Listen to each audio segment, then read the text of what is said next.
question from Jan 2024 and question என்னன்னு பார்த்தீங்கன்னா the high drainage density is representative of a terrain with dash. ஓகேவா? So ஒரு high drainage density ஒரு டெரைனில் இருக்குன்னா அதுக்கு என்னென்ன காரணம் இருக்கலாம் அப்படின்னு கேட்டிருக்காங்க. Right. So first high drainage density என்னன்னு பார்த்துப்போம்.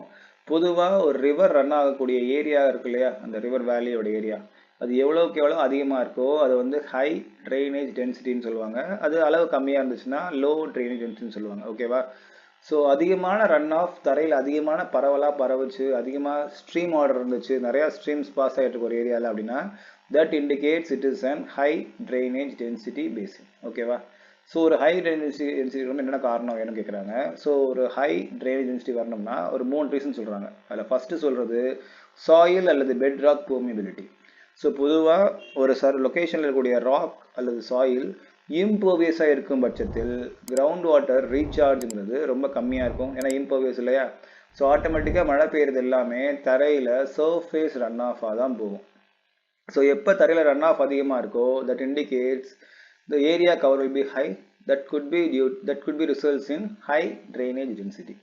ஸோ முதல் பாசிபிலிட்டி என்ன அப்படின்னா அங்கே இருக்க ராக் அண்ட் சாயில் வந்து இம்பர்வியஸாக இருக்குது. ஸோ ஆட்டோமேட்டிக்காக தரையில் பெய்யக்கூடிய மழையெல்லாம் தரைக்கு மேலேயே ஓடுது, உள்ளே ரீசார்ஜ் ஆகலை. இது ஒரு காரணம். ரெண்டாவது ரிலீஃப் சொல்கிறாங்க. ரிலீஃப் எப்படின்னா ஹை ரிலீஃப் லேண்ட்ஃபார்மாக இருக்கணும். ஸோ எங்கேயுமே ஹை ரிலீஃப் லேண்ட்ஃபார்ம்ஸ் வந்து என்ன அர்த்தம் அப்படின்னா the slope will be very high. கரெக்டாக? ஹை ரிலீஃப் தான் அர்த்தம். Difference between the heights will be very high, that is termed as high relief. So ஒரு ஏரியாவில் ஹை ரிலீஃப் லேண்ட்ஃபார்ம் இருக்கும்போது ஸ்லோப் அதிகமாக இருக்கும். எப்போ ஸ்லோப் அதிகமாக இருக்கோ recharge will be very less compared to the surface runoff. So surface run அதிகமாகும் போது ஆட்டோமேட்டிக்காக ஹை ட்ரைனேஜ் டென்சிட்டி உருவாகும். ரைட்டா? அண்ட் மூணாவது ரீசன் என்ன சொல்கிறாங்க அப்படின்னா வெஜிடேஷன் கவர், அதுவும் ஸ்பேர்ஸ் வெஜிடேஷன். பொதுவாக வெஜிடேஷன் கவர் அதிகமாக இருக்கும்போது அந்த சர்ஃபேஸ் ரன் ஆஃபை கொஞ்சம் ஸ்டாப் பண்ணி ரீசார்ஜ் அதிகப்படுத்தும் அது இல்லையா? ஸோ ஆட்டோமேட்டிக்காக கம்மியாயிடுச்சுன்னா சர்ஃபேஸ் ரன் ஆஃப் ரிவர்ஸ் ஆகிடும் இல்லையா? So these are the 3 possible reasons for high drainage density.